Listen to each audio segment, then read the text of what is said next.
Hi viewers. Wala.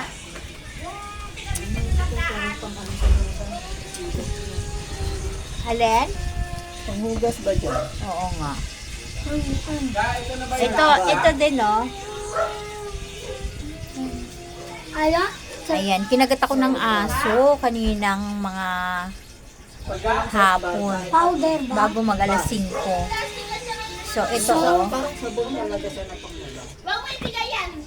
Ah, yung blue na parang pag... So ayun nga, kinagat nga ako ng aso. Ito oh.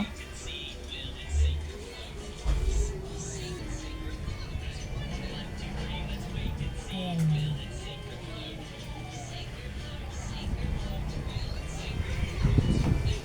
Tapos ayaw niyang tumigil sa dugo, eh di ba kasi high blood ako. Dugo siya ng dugo. Ano, nag-iisip din ako. Pero hinugasan ko na ng running water at saka yung sabon na bareta daw. And then nagpunta na rin ako sa doktor, nagpa-inject agad ako ng anti-tetano at saka anti-rabies. So masakit pa rin kasi dumudugo siya. Rin si Ezekiel, kinagat din ng aso nung nakaraan. Kailan ba yon? Dati, itong taon na to, 'di ba?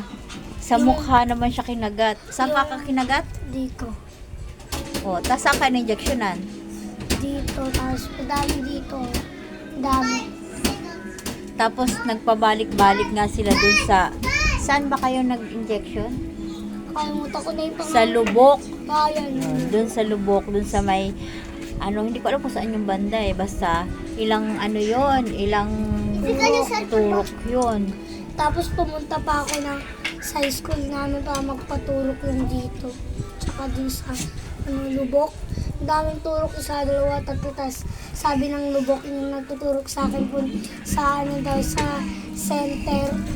Dun ako din nagpaturok. Kaya, nagpaturok ako isang beses. Tapos bumalik kami sa lubok. Tapos turok ulit.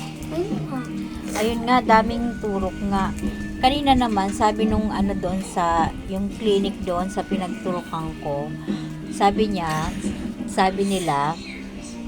Ano yan? yun, sabi nila, 3 session daw yun. Eh, magkano ang, kanina, naturukan ako, anti-tetano at saka anti-rabies. 1,850.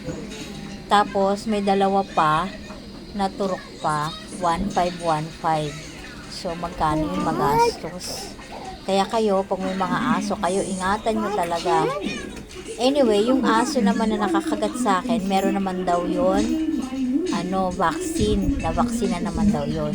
Pero ako, syempre, para panigurado lang, nagpa-anti-rabies na rin ako. At saka, anti-tetano. Kasi nga, malalim yung kagat sa akin. So, kayo mag-ingat talaga kayo sa mga aso.